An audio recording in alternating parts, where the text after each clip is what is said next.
So I'm a really big fan of stand-up comedy, and what I've noticed is that it's very difficult. Stand-up comedy is a very difficult thing to do, um, but I noticed that a very easy way to get big laughs and to get the crowd excited about your act is if you can be really good at impressions. Um, I wish I was in class with you right now, because then I'd ask you all to do impressions and see how bad they were and how good they were. But the what's always interested me about that is what is it about impressions that's so fascinating to us? I mean, I'm super curious as to what it is about individuals that allow us to do impressions of them. Aristotle kind of has an explanation of this. He says that humans are predictable. Humans are very predictable. You can predict things that I would do as a teacher in the same way that I can predict how you're going to act and behave as a student. Like, there are some students who I can predict are not going to turn their work in on time. And there are some students who I can predict I don't have to worry about them turning their work in on time. Based on the patterns of behavior that you show, you become predictable. You're a lot less unique than you think you are. I'm a lot less unique than I think I am. We're all very predictable. We can expect how others behave and how we can form relationships with those individuals, how we can avoid people who we can predict are going to be bad for us. Everything is based on this predictability. Aristotle calls this a person's character. Your character is what makes you predictable. He uses the Greek word ethos, which we use a lot in English. This is what makes you, you. So what is it? So I think individuality, or at least I think Aristotle would say, individuality is not something you're necessarily born with. It's something that's developed over time. So what is it that forms your ethos? What is it that forms your character? To answer this, Aristotle gives us his understanding of the soul. And he says that all human beings are made up of two parts. You have a rational part of you, and you have a non-rational part of you. So this is what separates human beings from other animals, according to Aristotle. The rational part of you is totally unique to humans, but the non-rational part of you, which is broken up into another two parts, the appetitive and the vegetative, those two can be found in animals, and then it's just the vegetative that can be found in plants. So let's break down these three parts of the individual to understand what it is about these things that allow our individuality to form, our own characters to form. So the first part, the rational part. This is the part that allows us to even do philosophy.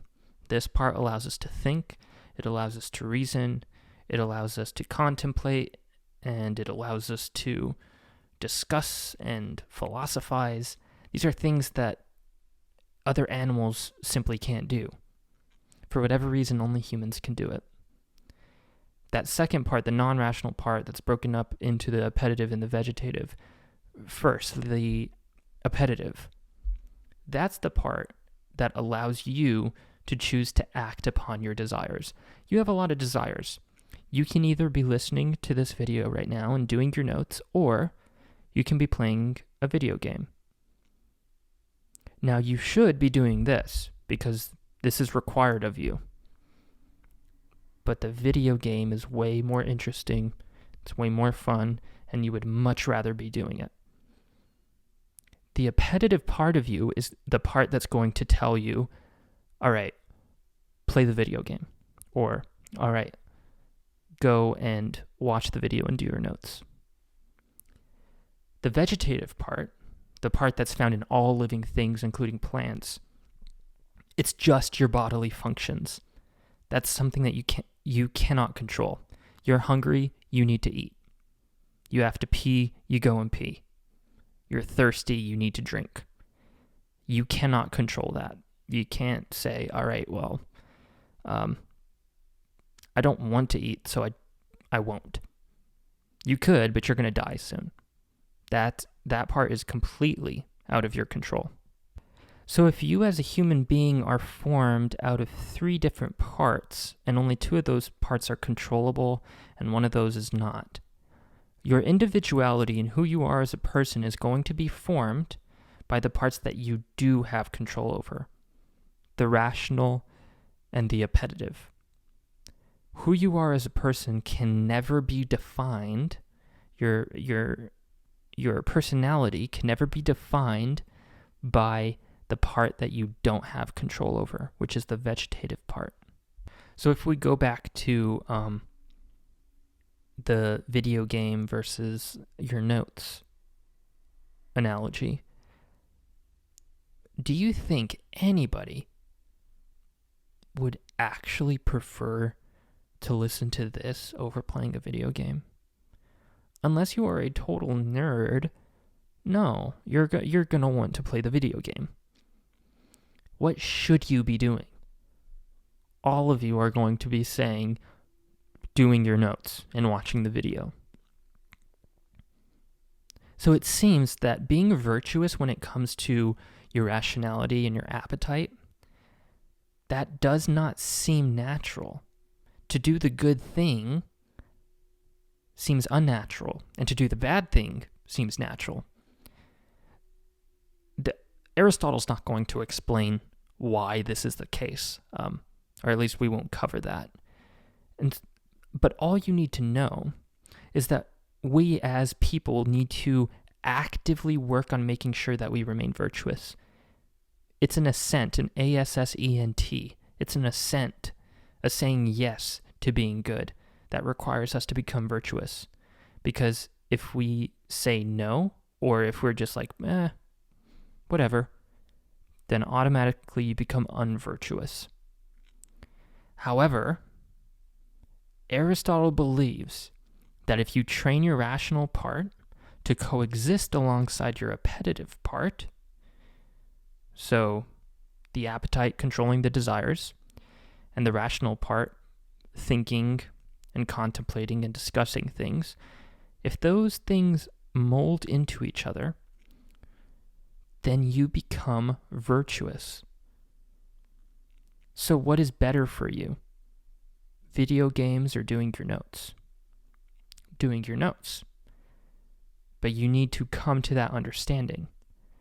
Your rational part is saying doing your notes. Your appetitive part is going to be saying, all right, do this. If your appetitive part tells you to do your notes, congratulations, you have become virtuous. What about those who choose things that aren't good for them? There are 2 different types of virtuous people. And this is, I think, the way that Aristotle explains this, it's almost as if Catholicism just ripped this straight off of the pages of Nicomachean Ethics. But there are 2 different types of individuals that are not virtuous. The first is going to be a group called the incontinent.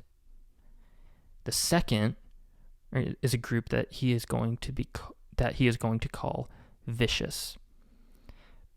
So what an incontinent person is simply someone who claims to not have the strength or the willpower to choose the right thing to do. They just are not strong enough to keep their reason and their appetite in harmony. They know that doing their notes rather than playing the video game is the right thing to do, but that video game is just calling their name, and they just can't seem to shake that desire, so they're going to go play the video game. That's incontinent. It is not a virtuous thing at all, but they know what is right and what is wrong, and as a result, they feel guilty about choosing the wrong.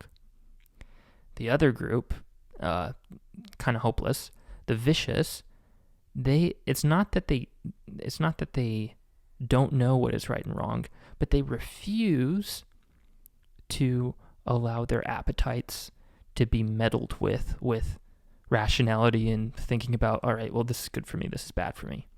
Going back to this fortunately, none of you were placed into this ethical school hedonism, just doing what you want, just making sure that you just are getting as much pleasure as possible and not worrying about the consequences. This is what Aristotle would describe as vicious